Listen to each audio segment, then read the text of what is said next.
आप ही हमारे इस मन को वर्जो। अगर आप हमारे मन को वर्जोगे, रोकोगे, तो ये मन रुक जाएगा। अति गति विषयों सोरत, ये तो पता नहीं कि कैसे कैसे विषयों में ऐसा विलंब जाता है, ऐसा रम जाता है कि जब ही विषय की हवा चलती है और विषयों को देखता है तो सांड की तरह उठकर और ऊंट की तरह उठकर ये उसी विषयों की तरफ चला जाता है।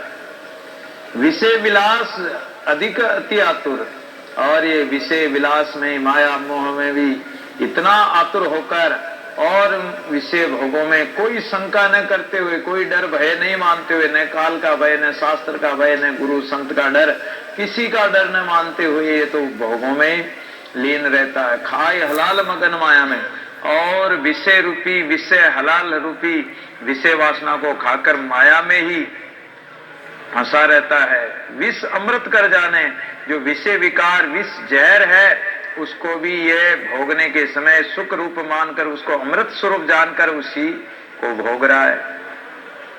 पंचन के संग बहत चौदह से उलटने कबू आवे, पांचों इंद्रियों के संग में लगकर ये रात दिन उसी में बहता रहता है, उसी विषयों में रहता है। उलटने कबू आवे, उन विषयों को छोड़कर ये उल्टा वापस आता ही नहीं है, भगवान की तरफ तो लगता ही नहीं। जय जय काल ये जाए तय तय मृग जल जो मन धावे, और ये काल सब जगह है, और हिरण जैसे जंगल में जहां भी जाता है उसको काल ही काल है। कोई पानी पीने जाए तो मगरमच्छ मार दे, जंगल में शेर चीता व्याघ्र इत्यादि मार दे, और कोई शिकारी भी बाण सांध के खड़े रहते हैं कि हिरण आयर मार दो बाण। तो ये मृग जल को देकर, जहां जल है ही नहीं, उस जल में ये प्यास बुझाना चाहता, उस जल में नहाना चाहता, उस जल को पीना चाहता है। लेकिन प्यास कब बुझेगी कि जल होगा जब, जल है ही नहीं। मृग तृष्णा का जल झूठा झिलमिलाट है केवल। उसी प्रकार ये संसार का सुख, संसार के भोग पदार्थ केवल क्षणिक सुख देने वाले होते हैं और अमृत तुल्य लगते हैं, लेकिन परिणाम में दुख पूर्वक है, दुख देने वाले हैं, दुखमय हैं। साधु कहे गुरु ज्ञान न माने, भाव भजन न तुम्हारा। संत कहते हैं, शास्त्र कहते हैं, गुरु कहते हैं तो उनके ज्ञान को और उनके उपदेश को नहीं मानता। भाव भजन न तुम्हारा, न तुम्हारा प्रति भाव भजन करता ये मन। दादू के तुम सज्जन साई, इसलिए हे माधव आप ही हमारे सज्जन और सहायता करने वाले, रक्षा करने वाले हो। कछु न बसाई हमारा, इसमें हमारा एक क्षण भर भी बस नहीं चल रहा, एक रति भर भी बस नहीं चल रहा इस मन के ऊपर। आप वर्जो, रोको तो रुक सकता है। हाँ हमारे जीरा राम गुण गाई, यही वचन विचारी मान। खेती कहूं मन कारणे तू छाड़ी रे अभिमान। कह समझाऊं बेर बेर तुझ अजुन आवे ज्ञान। ऐसा शंका पाए गुण गावत आवे तान। चरणों सो चित्रा के निस्तिन हरि का ध्यान है। वे भी लेखा देंगे अब कहावे खान है। जिंदा दूरे गुण गाइए पूर्ण है निर्वाण है। हाँ हमारे जीरा राम गुण गाय। हे मेरे मन, अपने जीव को समझा रहे हैं, अपने मन को समझा रहे हैं कि रे जीवड़ा, तू इस संसार में आया है, क्या लेके आया, क्या लेके जाएगा? कुछ नहीं लाया है, खाली हाथ आया, खाली हाथ जाएगा। इसलिए भगवान का भजन कर ले, राम जी के गुणगान गा ले। यही वचन विचारी मान। ये मेरे मन, तू इस वचन को, इस बात को स्वीकार कर ले, मान ले। तेती कहूं मन कारणे तू छाड़ी रे अभिमान। अरे मन, तुझे कितना समझाया, कितना कहा, तू इस अभिमान अहंकार को त्याग करके, और तुझे कितनी बेर बेर समझाऊं, कितनी बार समझाया, तुझ अजुन आवे ज्ञान। अभी भी तुझे ये ज्ञान नहीं आ रहा है, समझ नहीं आ रही है। ऐसा ज्ञान कहाँ पाइए गुण गावत आवे तान। और ऐसा सदगुरु का ज्ञान कहाँ से पाओगे? ऐसा सत्संग का, परमात्मा का ज्ञान कहाँ से पाओगे? गुण गावत आवे तान। अगर गुणों को गाओगे तो तुम्हारी तान मिल जाएगी परमात्मा से। तान से तान, स्वर से स्वर मिल जाएगा, स्वर से ईश्वर मिल जाएगा, या ईश्वर में ही तुम्हारा स्वर मिल जाएगा। चरणों से चित्त राखिए। इसलिए हम तो आपके चरणों में चित्त रखना चाहते, लेकिन ये चित्त तो संसार के चिंतन में लगा रहता। निस्तिन हरि का ध्यान कहाँ करता ये हरि का ध्यान?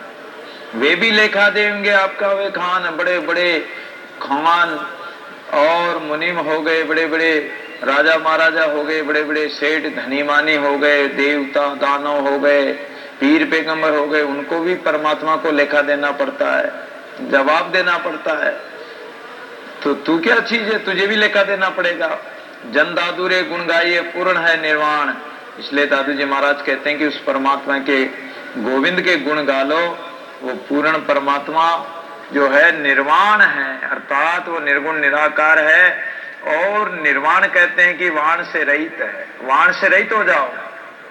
वाण यानी इच्छा, कामना, मन में जो संकल्प विकल्प है, मान सम्मान है, तो ये मान बड़ाई ईर्ष्या इत्यादि सब से निर्वाण हो जाओ। निर्वाण का मतलब कोई वाण न हो, किसी प्रकार की कल्पना न हो। निर्वाण मोक्ष किसे कहते हैं? निर्वाण मोक्ष को कहते हैं कि जिसमें कोई किसी प्रकार का मान बड़ाई ईर्ष्या इत्यादि न हो, कोई मान सम्मान न हो, कोई भी संकल्प विकल्प न हो, कोई मनोरथ न हो, कोई इच्छा न हो, यानी कोई बाण हो ही नहीं हो, किसी प्रकार की बाण हो ही नहीं उनके अंदर। बटाऊ चलना आज की काल, काल से चेतावनी देने लगे।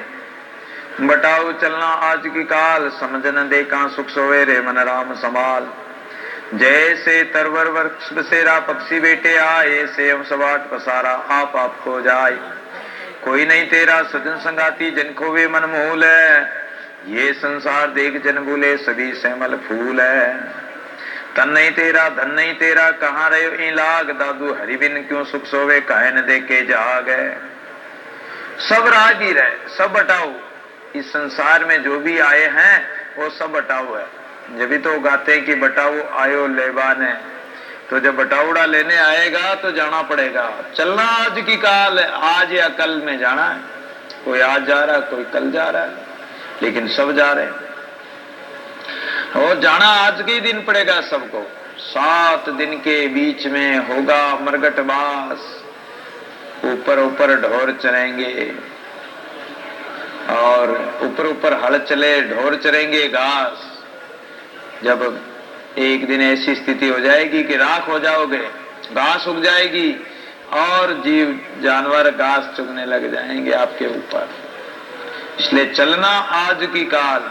अरे प्राणी, आज या कल अवश्य जाना है। 2 दिन ही तो है, सप्ताह में 7 दिन होते हैं, तो 5 दिन तो खाने पीने में ऐसे ही चले जाते हैं।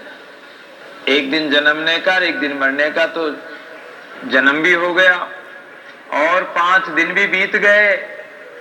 अब आज का दिन बीत गया तो कल काल का ही दिन आना है। और काल कब आ जाए ये पता नहीं, वो आज ही आ जाए, अभी आ जाए, कोई पता नहीं। इसलिए वो काल का दिन कब है ये कोई पता नहीं। तो वो काल के आता है, आज तो आपके आता है, लेकिन काल काल के आता है।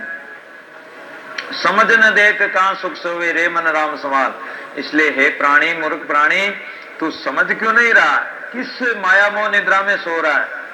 अरे उठ, जाग करके और परमात्मा को संभाल ले, भगवान का भजन कर ले।